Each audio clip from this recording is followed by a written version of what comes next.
What's up, YouTubers? Hardworker12 with you here.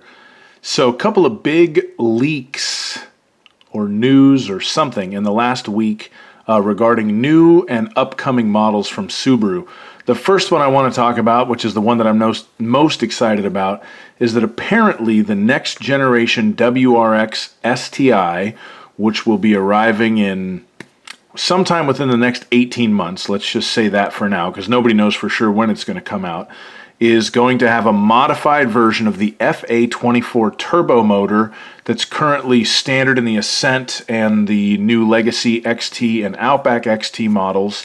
And in the STI, it is expected to have, quote, no less than 400 horsepower and 361 pound-feet of torque, unquote. Apparently, this is going to come from a reinforced crankshaft, reinforced pistons, optimized timing balance, fine-tuned valves, intake ports, and boost pressure will be tweaked. It's going to have to be tweaked quite a bit because the current FA24 that started off in the Ascent produces 260 horsepower and 277 torques. So we're talking about a gain of 140 horsepower and 85-ish torque, something like that, which is real significant. Apparently, they're benchmarking the 2-liter turbo that Mercedes uses in the 45 AMG cars, which just blow incredible amounts of power out of a small 2-liter. I'm excited about this. I think this is true, and part of that might be wishful thinking because I do currently drive a WRX STI, a 2017 model with 305 horsepower. I absolutely love the car, but it could use some more power, and 400 horsepower would be really, really nice from the factory in an STI under a full warranty, especially if they tweaked the gearing in the 6-speed manual so that you could hit 60 in second gear. I mean, if they did that, you're looking at probably 0 to 60 in 3.8, 3.9 seconds in a WRX STI. Significant performance increase, at least in a straight line, from what the current model has. And, these are significant modifications to the engine and modifications that probably aren't cheap. It would be expensive to build these engines. But again, one reason why I see this as potentially true is Subaru's been making the WRX STI more expensive pretty much starting with the 2018 model year.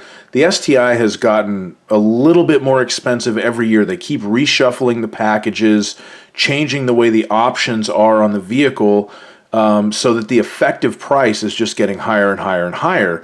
And I think that they're kind of getting everybody ready for the fact that the next STI probably will have a price jump. Subaru normally keeps the prices of their cars pretty consistent, maybe raise them a couple of $100 a year. If it's a brand new model, maybe you end up with a $400 to $600 price change. But I could see the next STI's, base price being in the mid-40s as far as an MSRP goes.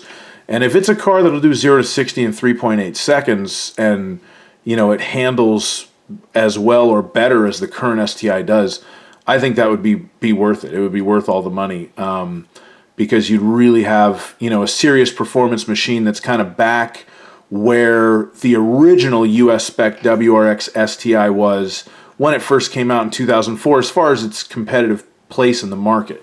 The STI's kind of stagnated over the years, so this would really be exciting. 400 horsepower would be a big shot in the arm. This comes from an Auto Evolution article that I will put a link down to in the description. But that's not the only news that has popped recently. Apparently, and this is according to Automotive News, Tom Dahl last week at an NADA, North American Automotive Dealer Association, NADA live event, announced that the 2021 model Crosstrek Limited and a new trim level called Crosstrek Sport will be coming with a 2.5-liter engine. Didn't 100% specify, but if it's coming with a 2.5 liter, it's going to be the same 2.5 liter that's currently used in Forester and the base models on the Outbacks and the Legacies. That's 182 horsepower. That is a 30 horsepower bump over the current 2-liter that's standard in the Crosstrek now, and apparently will continue to be standard in Crosstrek for the base models and the premium models. But again, the limiteds and then some kind of new sport model will have the 2.5 liter with 30 more horsepower. So that is going to be a nice performance bump for Crosstrek. If you are a loyal viewer to a certain channel with a guy that talks about Subarus a lot, that has a misspelt name on YouTube, you may have heard this before, and someone may have requested that that video was taken down. But now that it's on Automotive News, and it's on CNET Roadshow, and it's on Car and Driver, and all these other websites, you know, the cat's out of the bag. So this is based on the Automotive News report. I'll put a link to it in the description, although it is behind a pay firewall. So, you know, I'll put a link to the Car and Driver one there too. You can read that. No other details about Crosstrek Sport. Be kind of interesting to see what that is. All Crosstreks, except for the base models and the hybrids, use orange stitching. So I'd be interested to see if the Sport uses that as well. I'm almost willing to bet that the Sport is going to have green stitching. That is strictly a guess because the Outback Onyx XT has green stitching. And last year when I was in Japan, I went to a Subaru dealer and they had an Outback Sport model, a big Outback Sport model, as opposed to the old Outback Sport that was based on the Impreza that doesn't exist anymore, that had green stitching. So I'm betting on green stitching and, I don't know, some kind of extra black wheels and black mirror caps and a black band on the rear tailgate, and I don't know what else on Outback Sport. Oh, probably the LED headlights from the limited model. And maybe Subaru StarTech's upholstery like the Onyx XT. I'm guessing interior the Onyx XT with the black wheels, the black mirrors, the black tailgate from Forester Sport, and the LED headlights from the current Crosstrek Limited. That's my guess. That's a total guess, and I will leave this video up and we will see how right I am. So anyway, that is the performance news from Subaru. They're going a little harder. 400 horsepower in an STI and a nice, 20% bump in power for the Crosstrek, at least on the higher end trim levels. That's significant stuff. So I'm excited. We'll probably be seeing these new Crosstreks first because that's going to be a 2021 model. I'll bet those will be on the road by August or September of this year. I'll be interested to drive it. Ever since the very first time I drove a Crosstrek, the very first one that I drove back in like 2012, probably fall of 2012.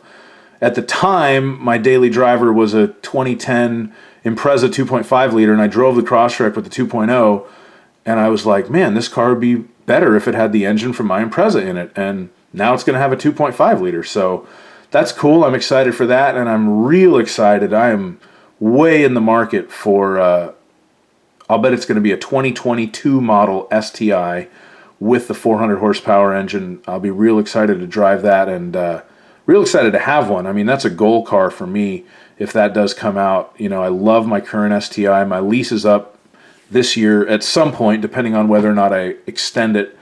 So I'll have to figure out something to do in the meantime before I get a new STI because I want 400 horsepower. So anyway, thank you so much for listening to me ramble about these rumors. Check the links in the description for the actual news sources on these items. And thanks so much for watching. Please like and subscribe if you liked. And if you didn't like, also like and subscribe because your ad revenue spends just as good as anybody else's. My name's Hardworker12. Thanks so much for watching. Have a wonderful day, morning, evening, whatever it is where you are. And best of luck to you in life. Thanks again. Bye-bye.